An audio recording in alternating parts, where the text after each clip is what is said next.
Hello friends, GK by Gurpreet sir YouTube channel में आप सभी स्टूडेंट्स का मैं गुरप्रीत दिल से स्वागत करता हूं। कैसे हो आप प्यारे स्टूडेंट्स? उम्मीद करता हूं सभी स्टूडेंट्स स्वस्थ होंगे, मस्त होंगे और अपनी पढ़ाई में बिल्कुल व्यस्त होंगे। बच्चों, आज फिर हम इम्पोर्टेंट टॉपिक करने वाले हैं। इंडियन ज्योग्राफी आपके लिए शुरुआत कर दी गई है। अच्छा लगे तो वीडियो को शेयर कर देना। आज मैं उम्मीद करता हूं सभी स्टूडेंट्स से एक स्टूडेंट्स कम से कम 5 सब्सक्राइब करवाएगा अपने YouTube चैनल के लिए। फिर जल्द ही बच्चों, मुझे मजा नहीं आ रहा इस तरह पढ़ाने का। जब तक आपको लाइव ना पढ़ाऊं मजा मुझे नहीं आ रहा। आज बच्चों हम इंपॉर्टेंट टॉपिक क्या करने वाले हैं, जहां से एग्जाम के अंदर क्वेश्चन पूछे जाते हैं उसी के ऊपर चर्चा करने वाले हैं। आज क्या पढ़ेंगे? हम पढ़ेंगे मानक देशांतर के बारे में पढ़ेंगे।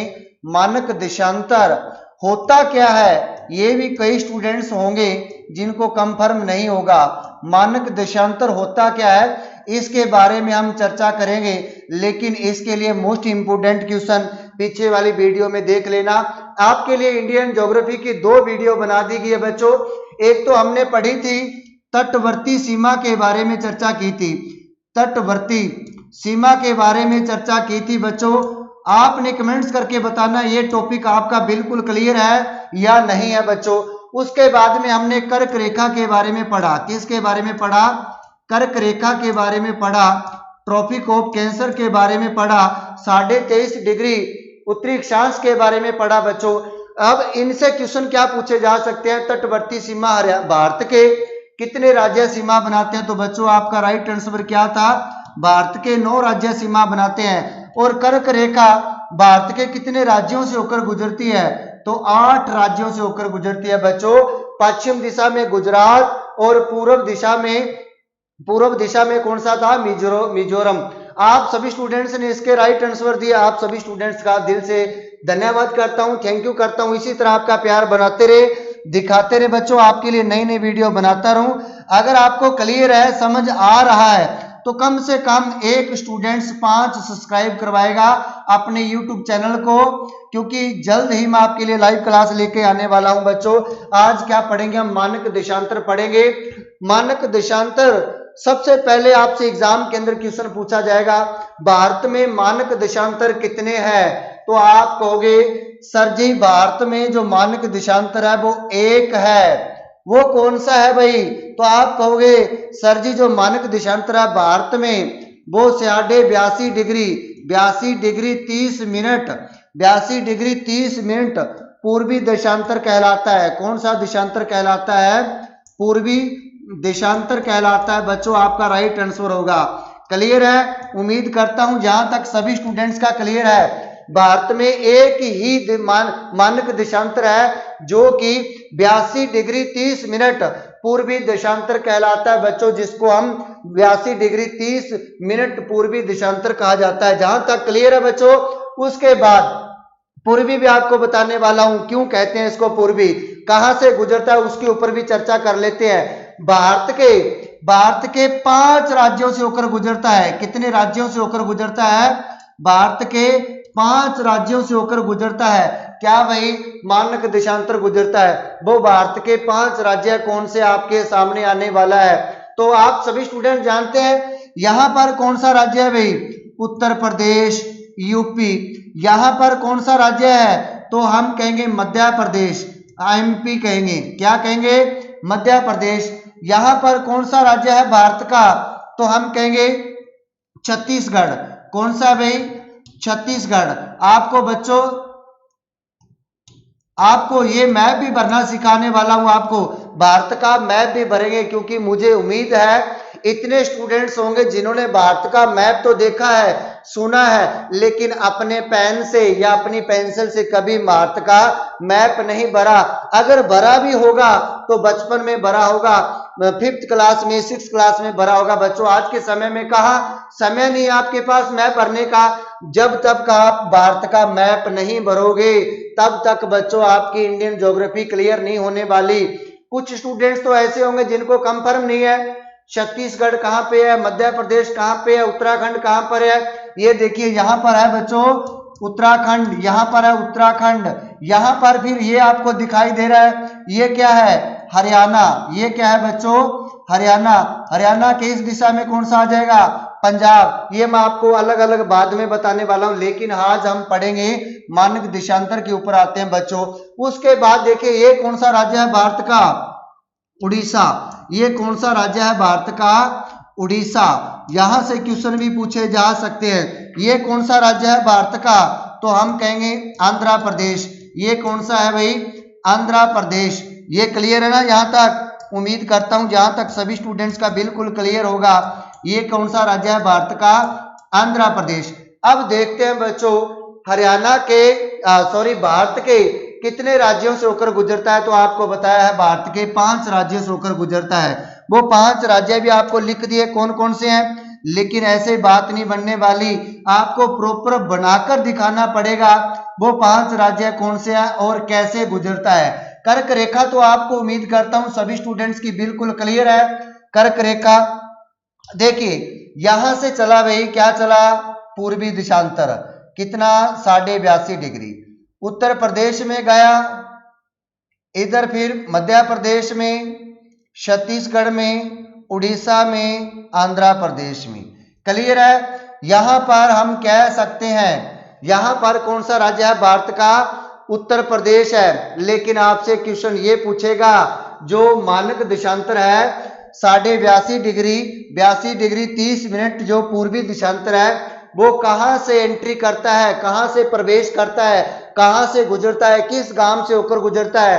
तो यहां पर बच्चों उत्तर प्रदेश का कौन सा गांव, तो हम कहेंगे मिर्जापुर। कौन सा गांव है, मिर्जापुर गांव के पास, मिर्जापुर गांव के पास 82.5 डिग्री पूर्वी देशांतर गुजरता है। मिर्जापुर गांव आप क्लियर है कहां पर स्थित है, उत्तर प्रदेश राज्य में स्थित है। अगर और नजदीक में जाएं तो प्रयागराज का आपने नाम सुना होगा, किसका नाम सुना होगा, प्रयागराज। लेकिन प्रयागराज का पहले नाम क्या होता था, इलाहाबाद होता था।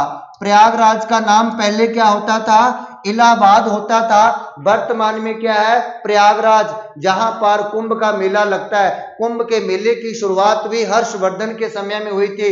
मिर्जापुर गांव के पास में जहां पर गुजरता है भाई कौन सा, 82 डिग्री 30 मिनट पूर्वी देशांतर।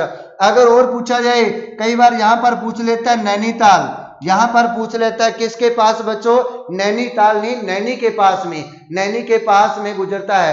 क्लियर है यहां तक, मैं उम्मीद करता हूं आप सभी स्टूडेंट्स का बिल्कुल क्लियर है। ये कहां पर आ जाता है, उत्तर प्रदेश यूपी में आ जाता है। उसके बाद देखिए यहां पर कौन सा राज्य आता है, तो हम कहेंगे मध्य प्रदेश। कौन सा आता है भाई, मध्य प्रदेश। मध्य प्रदेश से भी होकर गुजरता है 82.5 डिग्री पूर्वी देशांतर, मानक देशांतर। क्लियर है। उसके बाद में यहां पर कौन सा राज्य आ जाता है भाई, छत्तीसगढ़ आ जाता है। कौन सा आ जाता है, छत्तीसगढ़ आ जाता है। यहां से भी होकर गुजरता है मानक देशांतर। उसके बाद देखिए यहां पर कौन सा राज्य आता है, यहां पर राज्य आता है उड़ीसा। यहां पर राज्य कौन सा आता है भाई, उड़ीसा। आपसे क्लियर है ये चीज भाई, यहां पर राज्य आता है उड़ीसा। यहां पर राज्य कौन सा आ जाता है भाई, आंध्र प्रदेश। कौन सा आ जाता है, आंध्र प्रदेश आ जाता है। उम्मीद करता हूं सभी स्टूडेंट्स का बिल्कुल क्लियर है। आपसे पूछा जाए भारत का जो मानक देशांतर है वो भारत के कितने राज्यों से होकर गुजरता है, तो 5 राज्यों से होकर गुजरता है। तटवर्ती सीमा 9 राज्यों से लगती है बच्चों। कर्क रेखा 8 राज्यों से होकर गुजरती है। कर्क रेखा 23.5 डिग्री से होकर गुजरती है, जिसे ट्रॉपिक ऑफ कैंसर भी कहा जाता है। बच्चों अगर सही लगे, आपको वीडियो अच्छा लगे, समझ आ रहा हो, तो वीडियो को शेयर करना ना भूले। फिर जल्द ही लाइव क्लास में पढ़ाने का मजा और आता है बच्चों, क्योंकि बच्चे देखते हैं, आंसर देते हैं, तो कितना मजा आता है। अब मुझे वेट करना पड़ता है आपके कमेंट्स कब आए कब बनाए। लेकिन यहां से क्वेश्चन यह पूछा जा सकता है, आंध्र प्रदेश का कौन सा स्थान है, आंध्र प्रदेश का वो कौन सा स्थान है जहां पर 82.5 डिग्री पूर्वी देशांतर जो भारत का मानक देशांतर गुजरता है। तो मछलीपट्टनम बंदरगाह आपने सुना होगा, कहां पर स्थित है, आंध्र प्रदेश में स्थित है भाई। कहां पर, आंध्र प्रदेश में। क्या है, मछलीपट्टनम, मछलीपट्टनम बंदरगाह। मोस्ट इंपोर्टेंट क्वेश्चन आपसे यह भी पूछा जा सकता है जो मछलीपट्टनम बंदरगाह कहाँ पर स्थित है, तो आपका राइट आंसर होना चाहिए आंध्र प्रदेश में स्थित है। यहां से इसके पास में ही होकर मछलीपट्टनम बंदरगाह के पास में होकर गुजरता है, क्या गुजरता है भाई, मानक देशांतर गुजरता है, 82.5 डिग्री पूर्वी देशांतर गुजरता है। और जो आपकी कर्क रेखा थी बच्चों वो ऐसे जा रही थी, कर्क रेखा आपकी ऐसे जा रही थी। आपसे क्वेश्चन और भी पूछा जा सकता है, जो मानक देशांतर है पूर्वी देशांतर है वो किस ओर गुजरता है, तो हम कहेंगे उत्तर से लेकर दक्षिण की ओर जाता है, उत्तर से लेकर दक्षिण की ओर जाता है। लेकिन कर्क रेखा बच्चों पूर्व से पश्चिम, पश्चिम से पूर्व, पूर्व से पश्चिम गुजरती है। ऐसे एग्जाम के अंदर कई बार ना एग्जामिनर क्वेश्चन को घुमा देता है, लेकिन फिर हम सोचते हैं ये तो क्या हो गया, पता नहीं कहां से गुजरता है। अगर आपने अपनी कॉपी पे बना लिया भारत का मानक देशांतर पूर्वी देशांतर 82.5 डिग्री सबसे पहले प्रवेश करता है, हम कह सकते हैं जहां से गुजरता है मिर्जापुर गांव नैनी के पास प्रयागराज उत्तर प्रदेश में, उसके बाद मध्य प्रदेश आ जाता है, फिर छत्तीसगढ़ आ जाता है, उड़ीसा आ जाता है, आंध्र प्रदेश के मछलीपट्टनम बंदरगाह के पास में होकर गुजरता है। अब आपसे क्वेश्चन पूछा जा सकता है बच्चों, क्या पूछा जा सकता है, जो मानक देशांतर होता क्या है। आपके स्टूडेंट्स के मन में ये क्वेश्चन होगा, सर ये तो बता दीजिए मानक देशांतर होता क्या है, मुझे कंफर्म नहीं है मानक देशांतर होता क्या है। बच्चों हम समय का जो निर्धारण करते हैं, जो हम समय का निर्धारण करते हैं वो क्या होता है, वो मानक देशांतर कहलाता है। लेकिन जहां से एक क्वेश्चन और बताने वाला हूं, मोस्ट इंपोर्टेंट क्वेश्चन है, लिख लीजिए, नोट कर लीजिए वो क्या क्वेश्चन है, उसको मैं बताने वाला हूं। वो क्या क्वेश्चन है यहीं पर मैं बताने वाला हूं। देखिए जो मानक देशांतर है यहां पर देख लिए, अब ये दिशा कौन सी है, ये दिशा कौन सी होगी आपकी, ये होगी पूरब। ये कौन सी दिशा है, उत्तर। ये दिशा कौन सी है, दक्षिण।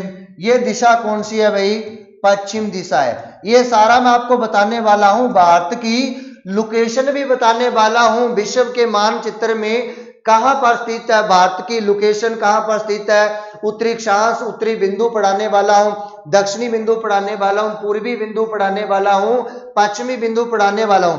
चिंता मत कीजिए, बस वीडियो को शेयर करते रहे, अपने YouTube चैनल को लाइक करते रहे, इतना काम बस करते रहे, उसके बाद वाला काम मेरे ऊपर छोड़ देना। देखिए भी आपसे क्वेश्चन पूछा जाएगा, जो मानक देशांतर है उसमें क्या होगा, पूर्व दिशा में, लिख लीजिए पूर्व दिशा में समय बढ़ता है। मोस्ट इंपोर्टेंट क्वेश्चन है ये वाला, नोट कर लीजिए, बढ़ता है। क्लियर है भाई, आपसे पूछा जाएगा जो भारत का मानक देशांतर है उसके पूर्व दिशा में समय बढ़ता है या घटता है, तो आप कहोगे उस दिशा में समय बढ़ता है। अगर पूछा जाए पश्चिम दिशा में मानक देशांतर का जो समय होता है वो हमेशा क्या होता है, घटता है। वो हमेशा क्या होता है भाई, घटता है। इस तरह याद कर लेना। देखिए आपको बताने वाला हूं ये उत्तरी डिग्री सबसे कितना होता है या क्या नहीं होता, अभी आपको समझ थोड़ा सा हो सकता है कम आए, क्योंकि नए नए स्टूडेंट्स हैं उनको नहीं कंफर्म होता कैसे है, घटता कैसे है, बढ़ता कैसे, मैं आपको बताने वाला हूं। देखिए अगर पूर्व दिशा में जाएंगे, भारत का आपको कंफर्म होगा बच्चों, उत्तरी अक्षांश कितना है, पूर्वी देशांतर कितना है, ये आपसे एग्जाम के अंदर क्वेश्चन पूछा जाता है। देखिए यहां पर पूर्व दिशा में यहां तक देखेंगे तो कितना आ जाता है भी, 97 डिग्री 25 मिनट आ जाता है। तो यहां से कितने में शुरुआत होती है, यहां से जो शुरुआत होती है बच्चों वो कौन सी होती है, तो हम कहेंगे 68 डिग्री 7 मिनट से स्टार्ट होती है। क्लियर है, ये उत्तरी देशांतर या उत्तरी अक्षांश सारे पढ़ाने वाला हूं, उसमें आपको और भी क्लियर होने वाला होगा। देखिए यहां से गुजरता है भाई, क्या गुजरता है, 82.5 डिग्री गुजरता है। अब देखिए 82.5 डिग्री यहां पर लिख देता हूं आपको समझाने के लिए, 82 डिग्री 30 मिनट। देखिए हम इधर को जाएंगे, ऐसे ऐसे कर कर जाएंगे, ऐसे कर कर जाएंगे बच्चों, यहां तक हम जब पहुंच जाएंगे तो कितना हो जाएगा, 97 डिग्री 25 हो जाएगा। देखिए 82 से बढ़ रहा है ना, समय बढ़ रहा है, तो हम कहेंगे जो अक्षांश बढ़ रहा है तो समय भी बढ़ता रहेगा। अब हम इस दिशा में आएंगे, इस दिशा में आएंगे बच्चों, ये क्या होती है, अक्षांश होती है या देशांतर होती है बच्चों, ये सारी पढ़ाने वाला हूं। देखिए ये समझाने के लिए बता रहा हूं। अब देखिए 82 से इधर को आएंगे तो कम हो रहा है ना, तो हम याद कर लेना ऐसे घटता है, ठीक है, पश्चिम दिशा में घटता है, पूर्व दिशा में बढ़ता है। इस तरह मैं आपको समझाने की कोशिश कर रहा हूं। फिर आप सभी स्टूडेंट्स का कभी भी जिंदगी में गलत नहीं होगा। इस तरह आप बना सकते हो, इस तरह आप लिख सकते हो। उसके बाद बच्चों आप कहोगे सर जी ये तो हमें क्लियर हुआ। अगर आपसे पूछा जाए भारत में जलवायु का निर्धारण कौन से शहर से किया जाता है, वो कौन सा शहर है? अगर आपसे एग्जामिनर क्वेश्चन पूछा जाए भारत का, ऐसा करता है ये क्वेश्चन मैं आपको कमेंट्स के लिए छोड़ देता हूं। भारत का जो या भारत की जलवायु, आपसे ये एग्जाम के अंदर क्वेश्चन पूछा जा सकता है। भारत की जलवायु का निर्धारण कमेंट्स करके बताना है बच्चों आपने इस क्वेश्चन को। लेकिन कुछ क्वेश्चन ने बताया, कुछ स्टूडेंट्स ने बताया था, आपसे पूछा जा सकता है भारत की जलवायु का निर्धारण कौन से शहर से किया जाता है। बच्चों बताना कौन सा शहर से किया जाता है। बच्चों मोस्ट इंपोर्टेंट क्वेश्चन है ये वाला भी, आपने कमेंट्स करके बताना है, फिर मैं आपको किया जाता है, फिर आपको मैं नेक्स्ट वीडियो में बता दूंगा, ठीक है। ये आपके लिए क्वेश्चन छोड़ देता हूं। बता दीजिए भारत की जो जलवायु का निर्धारण किया जाता है वो भारत के कौन से शहर से या कौन से राज्य से किया जाता है। बच्चों दोनों आपने देखिए, राज्य को आपने ब्रैकेट में लिख देना ऐसे, इससे पहले आप क्या लिखोगे, जहां पर शहर लिखोगे, फिर मुझे कंफर्म हो जाएगा बच्चों बढ़ रहे हैं, बिल्कुल पढ़ भी रहे हैं, अपने यूट्यूब चैनल को लाइक भी कर रहे हैं, शेयर भी कर रहे हैं। बच्चों अब आपसे क्वेश्चन और भी पूछा जा सकता है, भारत का ऐसा कौन सा राज्य है, भारत का ऐसा कौन सा राज्य है जहां समय का अंतराल सबसे कम होता है। बच्चों मोस्ट इंपोर्टेंट क्वेश्चन आपसे पूछा जाए, भारत का ऐसा कौन सा राज्य है जहां पर समय का अंतराल सबसे कम होता है। जैसे दिन रात की अवधि का अंतर, कहीं पर दिन ज्यादा बड़ा हो जाता है, कहीं पर दिन कुछ बहुत छोटा हो जाता है। जैसे गर्मियों में दिन बड़े हो जाते हैं, सर्दियों में दिन छोटे हो जाते हैं, फिर रातें लंबी हो जाती है, दिन छोटे हो जाते हैं। इसमें सबसे कम अंतराल कहाँ का है, तो हम कहेंगे बच्चों केरल राज्य का है। किस राज्य का है? केरल राज्य का। केरल राज्य का सबसे कम अंतराल है। सबसे कम अंतराल कितना है? लगभग 45 मिनट का है। लगभग कितने मिनट्स का? 45 मिनट का। वहां पर दिन रात का जो अंतराल है सबसे कम है, कितना है? 45 मिनट का। फिर आप कहोगे सर जी ज्यादा अंतराल कहां पर है? भारत में सबसे ज्यादा अंतराल कहां पर है? ऐसे कौन से राज्य है या केंद्र शासित प्रदेश है जहां पर दिन और रात की अवधि का अंतराल सबसे ज्यादा है? तो बच्चों जम्मू एंड कश्मीर। मैप नीचे कर लेते हैं, अगर होगा तो आपको क्लियर होगा, क्योंकि आपने पढ़ा होगा ये चीज भाई। देखिए अब भारत के 2 केंद्र शासित प्रदेश, वो भी आपको पढ़ाने वाला हूं। देखिए यहां पर है जम्मू एंड कश्मीर। क्या है भाई? जम्मू एंड कश्मीर। हम कह सकते हैं इधर क्या है? लद्दाख। तो हम कहेंगे ये 2 केंद्र शासित प्रदेश है, जबकि हम कह सकते हैं भारत के केंद्र शासित प्रदेश जम्मू एंड कश्मीर और लद्दाख में समय का अंतराल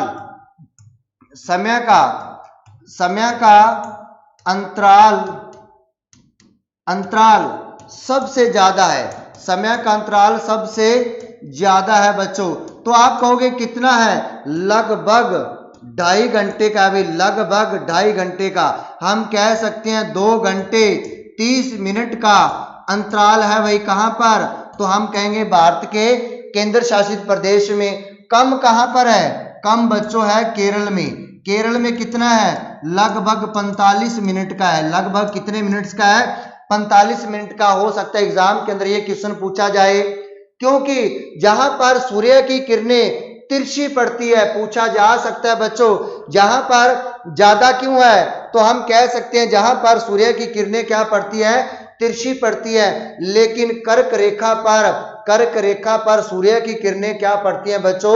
बिल्कुल सीधी पड़ती हैं। पीछे वाली वीडियो में देख लेना अगर आपने वीडियो नहीं देखी।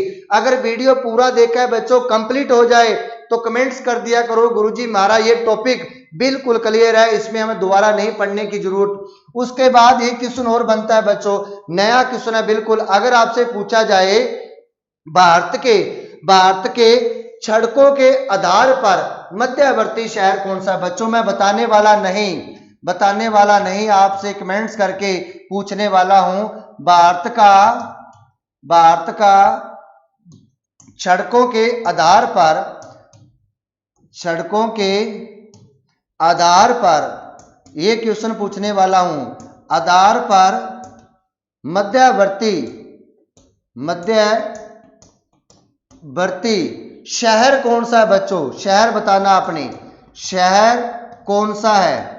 मोस्ट इंपोर्टेंट क्वेश्चन है ये। दोनों क्वेश्चन का मैं आपका इंतजार करूंगा बच्चों, आपने कमेंट्स करके बताना है। क्लियर है? यहां तक समझ गए ये क्वेश्चन? भारत का सड़कों के आधार पर कह सकते हैं ऐसा कौन सा राज्य है, ऐसा कौन सा शहर है जहां पर बच्चों मध्यवर्ती में आता है, मध्यवर्ती भाग में आता है सड़कों के आधार पर। उम्मीद करता हूं जहां तक सभी स्टूडेंट्स का बिल्कुल क्लियर है। अगर अच्छा लगे तो वीडियो को शेयर कर देना, लाइक कर देना, और कम से कम एक स्टूडेंट्स 5 सब्सक्राइबर अपने यूट्यूब चैनल के लिए बढ़ाएगा। बच्चों खुश रहा करो, पढ़ते रहा करो, मुस्कुराते रहा करो, अपने यूट्यूब चैनल को लाइक करते रहा करो। Bye bye, take care.